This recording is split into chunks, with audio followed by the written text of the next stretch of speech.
Hi friends, welcome to Aakka network. Tamil Nadu சீருடை பணியாளர் தேர்வாணையத்திலிருந்து 2019க்கான notification வந்திருக்கு. மொத்தமாக 8826 போஸ்டிங்ஸ்க்கான நோட்டிஃபிகேஷன் கொடுத்துருக்காங்க. ஸோ இதை பற்றின டீட்டெயில்ஸை நம்ம இந்த வீடியோவில் பார்க்க போகிறோம். என்னென்ன போஸ்டிங்ஸ் அப்படின்னு பார்த்தீங்கன்னா, 2ஆம் நிலை காவலர், 2ஆம் நிலை சிறை காவலர், தீயணைப்பாளர்னு சொல்லிட்டு மொத்தமாக 3 விதமான போஸ்டிங்ஸ் கொடுத்துருக்காங்க. 2ஆம் நிலை காவலரை பொறுத்த வரைக்கும் ஆண்கள் பிரிவில் 5962 போஸ்டிங்ஸும், பெண்கள் பிரிவில் 2465 போஸ்டிங்ஸும் கொடுத்துருக்காங்க.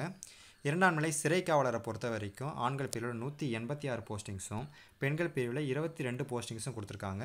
தீயணைப்பாளரை பொறுத்த வரைக்கும் ஆண்கள் பிரிவில் 191 போஸ்டிங்ஸ்னு டோட்டலாக 8826 போஸ்டிங்ஸ் கொடுத்துருக்காங்க. இந்த மாதிரியான ஜாபுக்கு மந்த்லி சேலரி எவ்வளோ இருக்கும் அப்படின்னு பார்த்தீங்கன்னா, மினிமம் 18,200லேருந்து மேக்ஸிமம் 52,900 வரைக்கும் இருக்கும் அப்படின்னு சொல்லியிருக்காங்க. இந்த போஸ்டிங்ஸ்க்கு மினிமம் எஜுகேஷனல் குவாலிஃபிகேஷன் என்ன இருக்குன்னு அப்படின்னு பார்த்தீங்கன்னா, ஜஸ்ட்டு 10th பாஸ் பண்ணியிருந்தால் போதும். ஸோ 10th பாஸ் பண்ண அனைவருமே பார்த்தீங்கன்னா இந்த எக்ஸாம் எழுதுறதுக்கு தகுதியானவங்க. அடுத்ததாக வயது வரம்பை பொறுத்த வரைக்கும் அனைத்து பிரிவினருமே பார்த்தீங்கன்னா குறைந்தபட்ச வயதாக 18 வயசை பூர்த்தி அடைஞ்சிருக்கணும். அதிகபட்ச வயதை பொறுத்த வரைக்கும் பொது பிரிவினர்கள் 24 வயசு வரைக்கும் இந்த எக்ஸாம்ஸை எழுதலாம். பிசி, பிசிஎம், எம்பிசி இந்த பிரிவில் இருக்கவங்க அதிகபட்சமாக 26 வயசு வரைக்கும் இந்த எக்ஸாம்ஸை அட்டன் பண்ணலாம். எஸ்சி, எஸ்சிஏ, எஸ்டி இந்த பிரிவில் இருக்கவங்க அதிகபட்சமாக 29 வயசு வரைக்கும் இந்த எக்ஸாம்ஸை எழுதலாம். ஆதரவற்ற விதவை பிரிவில் இருக்கவங்க 35 வயசு வரைக்கும், முன்னாள் இராணுவத்தினர் 45 வயசு வரைக்கும் இந்த எக்ஸாம்ஸை அட்டன் பண்ணலாம். இந்த ஏஜ் லிமிட் அத்தனையுமே பார்த்தீங்கன்னா 1/7/2019 அப்படின்னு சொல்லிட்டு டேட் கொடுத்துருக்காங்க. ஸோ இதுக்கு என்ன அர்த்தம் அப்படின்னு பார்த்தீங்கன்னா, 1/7/2019க்கு முன்னாடி நீங்கள் 18 வயசை பூர்த்தி அடைஞ்சிருக்கணும்.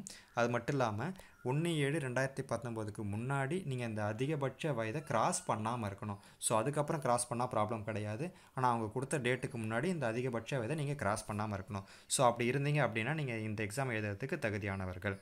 இப்போ அடுத்ததாக வகுப்புவாரி இடஒதுக்கீடு ரிசர்வேஷன் கேட்டகரிஸ் பார்ப்போம். ரிசர்வேஷன் கேட்டகரியை பொறுத்த வரைக்கும் ஒவ்வொரு பிரிவிற்கும் எத்தனை வேக்கன்சி இருக்குது அப்படின்னு சொல்லிட்டு பார்க்கும்பொழுது, பொது பிரிவினர் பார்த்தீங்கன்னா 2736 போஸ்டிங்ஸும், பிசி பிரிவுக்கு 2339 போஸ்டிங்ஸும், பிசி முஸ்லீம் பிரிவுக்கு பார்த்தீங்கன்னா 309 போஸ்டிங்ஸும், எம்பிசி பிரிவுக்கு 1765 போஸ்டிங்ஸும், எஸ்சி பிரிவுக்கு 1324 போஸ்டிங்ஸும், எஸ்சிஏ பிரிவுக்கு 265 போஸ்டிங்ஸும், எஸ்டி பிரிவுக்கு 88 போஸ்டிங்ஸும் கொடுத்துருக்காங்க. ஸோ இது அத்தனையுமே பார்த்தீங்கன்னா ஒரு அப்ராக்சிமேட்டான வேல்யூ தான். இதில் ஏதாவது ஒரு சில மாறுதல்கள் இருக்க வாய்ப்பு இருக்குது. அடுத்ததாக தேர்வு நிலைகளை பொறுத்த வரைக்கும் பார்த்தீங்கன்னா 6 விதமாக நடத்துவாங்க. ஸோ 6 விதமாக இருக்குது அப்படின்னு சொல்லிட்டு நீங்கள் பயப்பட வேண்டாம். ஸோ ரொம்பவே ஒவ்வொரு ஸ்டேஜுமே ஈஸியானது தான். ஸோ 6 ஸ்டேஜும் என்னென்ன இருக்குது அப்படின்னு சொல்லிட்டு பார்ப்போம். ஃபஸ்ட்டு எழுத்து தேர்வு நடத்துவாங்க. அடுத்ததாக உடற்கூறு அளத்தல், அடுத்தது உடல் தகுதி தேர்வு, அடுத்தது உடல் திறன் தேர்வு, அடுத்தது சான்றிதழ் சரிபார்ப்பு, ஃபைனலாக மருத்துவ பரிசோதனை. எழுத்து தேர்வை பொறுத்த வரைக்கும் பார்த்தீங்கன்னா டோட்டலாக 80 கொஸ்டின்ஸ் கேட்பாங்க. 80 கொஸ்டினும் பார்த்தீங்கன்னா பொது அறிவிலிருந்து 50 கேள்விகளும், உளவியல் பிரிவிலேருந்து 30 கொஸ்டின்ஸ் கேட்பாங்க. ஒரு கொஸ்டினுக்கு பார்த்தீங்கன்னா ஒரு மார்க்ன்ற விதத்தில் டோட்டலாக 80 மார்க்ஸுக்கு கொஸ்டின்ஸ் கேட்பாங்க.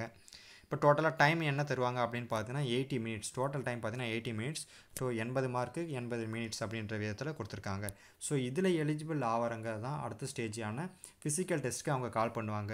இதில் எப்படி அவங்க செலக்ட் பண்ணுவாங்க அப்படின்னு பார்த்தீங்கன்னா 1:5 ரேஷியோவில் செலக்ட் பண்ணி அனுப்புவாங்க. அதுக்கு என்ன அர்த்தம் அப்படின்னு பார்த்தீங்கன்னா, இப்போது 1000 போஸ்டிங்ஸ் இருக்குது அப்படின்னா 5000 பேரை பார்த்தீங்கன்னா அடுத்த ஸ்டேஜான ஃபிசிக்கல் டெஸ்ட்டுக்கு அவங்க கால் பண்ணுவாங்க 1:5 ரேஷியோவில்.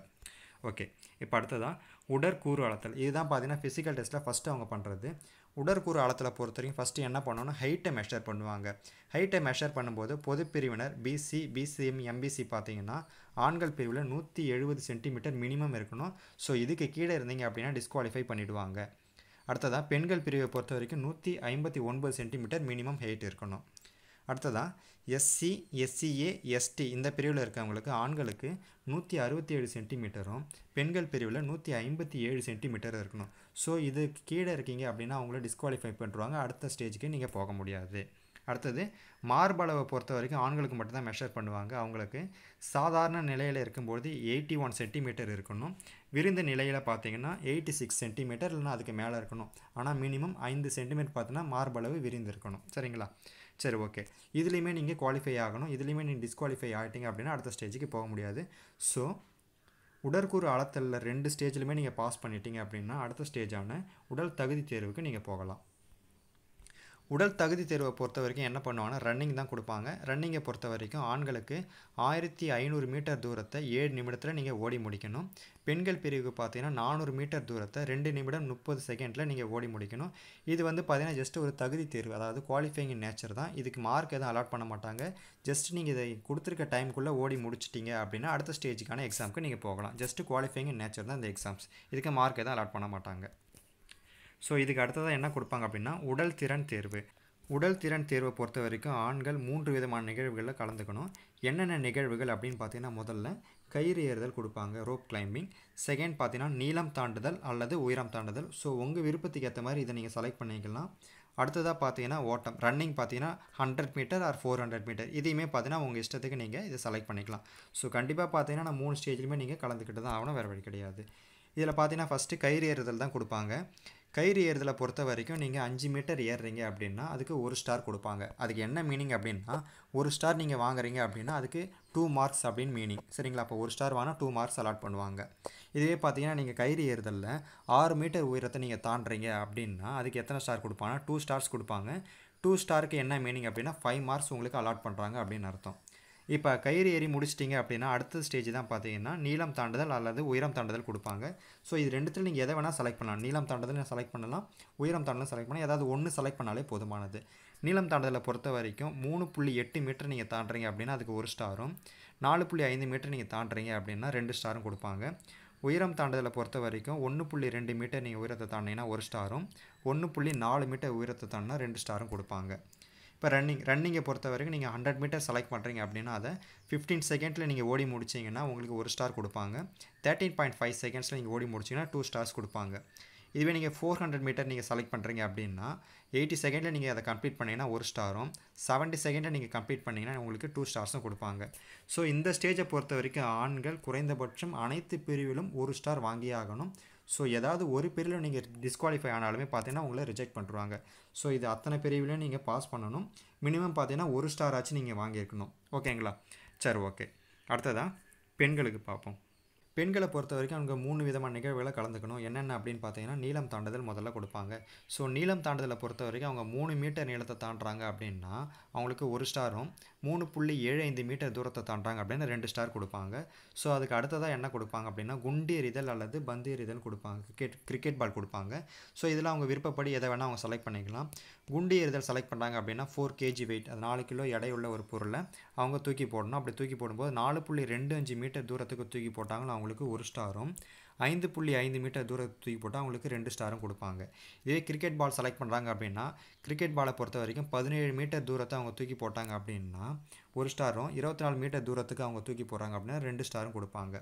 ஸோ ஃபைனலாக என்ன கொடுப்பாங்க அப்படின்னா ரன்னிங் கொடுப்பாங்க. ரன்னிங்கை பொறுத்த வரைக்கும் 100 மீட்டர் ஆர் 200 மீட்டர் செலக்ட் பண்ணலாம். ஃபார் எக்ஸாம்பிள் அவங்க 100 மீட்டர் செலக்ட் பண்ணுறாங்க அப்படின்னா அதை 17.5 செகண்டில் அவங்க ஓடி முடிக்கிறாங்க அப்படின்னா 1 ஸ்டார் கொடுப்பாங்க. 15.5 செகண்டில் அவங்க ஓடி முடிக்கிறாங்க அப்படின்னா 2 ஸ்டார் கொடுப்பாங்க. அடுத்ததாக 200 மீட்டர், இங்கே 400 மீட்டர்னு கொடுத்துருக்காங்க, அது மிஸ்டேக்கு. சரிங்களா? இப்போ 400 மீட்டர் கிடையாது, 200 மீட்டர் தான். ஸோ 200 மீட்டர் அவங்க செலக்ட் பண்ணுறாங்க அப்படின்னா அதை 38 செகண்டில் கம்ப்ளீட் பண்ணால் 1 ஸ்டாரும், 33 செகண்ட்ஸில் கம்ப்ளீட் பண்ணால் 2 ஸ்டார்ஸும் கொடுப்பாங்க. இவங்களுமே பார்த்தீங்கன்னா இந்த அனைத்து பிரிவுகளுமே கண்டிப்பாக 1 ஸ்டார் வாங்கி ஆகணும். ஏதாவது ஒரு ஸ்டேஜில் இவங்க டிஸ்குவாலிஃபை ஆனாலும் ரிஜெக்ட் பண்ணுறாங்க. அதாவது நீளம் தாண்டுதல் ஃபஸ்ட்டு செலக்ட் பண்ணுறாங்க இல்லையா? ஸோ இதுலேயே நீங்கள் டிஸ்குவாலிஃபை ஆகிட்டீங்கன்னா அடுத்தது பார்த்தீங்கன்னா இந்த 2 ஸ்டேஜுமே உங்களுக்கு கூப்பிட மாட்டாங்க. ஸோ இந்த இடத்துலேயே நீங்கள் ரிஜெக்ட் ஆகிடுங்க. ஸோ ஒவ்வொரு ஸ்டேஜ்லையும் நீங்கள் கண்டிப்பாக ஒரு ஸ்டார் வாங்குற அளவுக்கு நீங்கள் எலிஜிபிளாக இருந்தே ஆகணும், வேறு வழி கிடையாது. சரிங்களா? அடுத்ததாக நம்ம மார்க் அலோகேஷன் பார்ப்போம். மார்க் அலோகேஷன் பார்த்தீங்கன்னா டோட்டலாக 100 மார்க்ஸ்க்கு இந்த எக்ஸாம்ஸ் அத்தனையும் கண்டக்ட் பண்ணுறாங்க. ஸோ இந்த 100 மார்க்ஸில் இருந்து பார்த்தீங்கன்னா 80 மார்க் பார்த்தீங்கன்னா எழுத்து தேர்வுலேருந்து எடுத்துப்பாங்க. உடல் திறன் தேர்வுலேருந்து 15 மார்க்ஸும், சிறப்பு மதிப்பெண்ணாக அதாவது ஸ்போர்ட்ஸ் சர்டிஃபிகேட், NSS, NCC சர்டிஃபிகேட்லேருந்து பார்த்தீங்கன்னா மேக்ஸிமம் 5 மார்க்ஸ் அலாட் பண்ணலாம். ஸோ டோட்டலாக 100 மார்க்ஸ் கண்டக்ட் பண்ணுவாங்க. இந்த 100 மார்க்ஸை பொறுத்த வரைக்கும் மெரிட் லிஸ்ட் ரெடி பண்ணுவாங்க. இந்த 100 மார்க்ஸ்க்கு நீங்கள் எத்தனை மார்க் வாங்குறீங்களோ அதுபடி மெரிட் லிஸ்ட் ரெடி பண்ணுவாங்க. ஸோ அந்த லிஸ்ட்டை ரெடி பண்ணிவிட்டு போஸ்டிங்ஸுக்கு தகுந்த மாதிரி நம்பர் ஆஃப் ஸ்டூடெண்ட்ஸை அவங்க அடுத்த ஸ்டேஜான சர்டிஃபிகேட் வெரிஃபிகேஷன் கால் பண்ணுவாங்க. ஸோ சர்டிஃபிகேட் வெரிஃபிகேஷன் கம்ப்ளீட் ஆனதுமே பார்த்தீங்கன்னா அடுத்தது மெடிக்கல் டெஸ்ட் கண்டக்ட் பண்ணுவாங்க. ஸோ இந்த எக்ஸாமை பொறுத்த வரைக்கும் நீங்கள் அப்ளிகேஷன் எப்படி அப்ளை பண்ணலாம் அப்படின்னு பார்த்தீங்கன்னா ஆன்லைனில் மட்டும்தான் அப்ளை பண்ண முடியும். ஸோ அந்த ஆன்லைன் அப்ளிகேஷன் எப்போ ஓப்பன் ஆகும் அப்படின்னு பார்த்தீங்கன்னா 8/3/2019 அன்றைக்கி ஓப்பன் ஆகும். எப்போ க்ளோஸ் ஆகும் அப்படின்னு பார்த்தீங்கன்னா 8/4/2019 அன்றைக்கி க்ளோஸ் ஆகுது. ஸோ கரெக்டாக 1 மந்த் டைம் கொடுத்துருக்காங்க. இந்த அப்ளிகேஷன் ஃபீஸாக 130 ருபீஸை சார்ஜ் பண்ணுறாங்க. இந்த 130 ருபீஸ் நீங்கள் எப்படி கட்டலாம் அப்படின்னு பார்த்தீங்கன்னா ஆன்லைன் பேமெண்ட்டாக அதாவது நெட் பேங்கிங்கில் கட்டலாம். அப்படி இல்லைனா credit card debit card use பண்ணலாம். அதை தாண்டி SBI அதாவது ஸ்டேட் பேங்க் ஆஃப் இந்தியாவுடைய சலான் மூலியமாகவும் நீங்கள் இதை கட்டலாம். இந்த எக்ஸாம்ஸை கண்டக்ட் பண்ணுறது பார்த்தீங்கன்னா TNUSRB கண்டக்ட் பண்ணுறாங்க. ஸோ அவங்களுக்கான அஃபிஷியல் வெப்சைட் லிங்க்கும் கீழே டிஸ்கிரிப்ஷனில் கொடுத்துருக்கேன். அடுத்ததான் இந்த அஃபிஷியல் நோட்டிஃபிகேஷனான லிங்க்கும் கீழே டிஸ்கிரிப்ஷனில் கொடுத்துருக்கேன். ஸோ அதை நீங்கள் டவுன்லோட் பண்ணி ஒரு தடவை படித்து பாருங்கள்.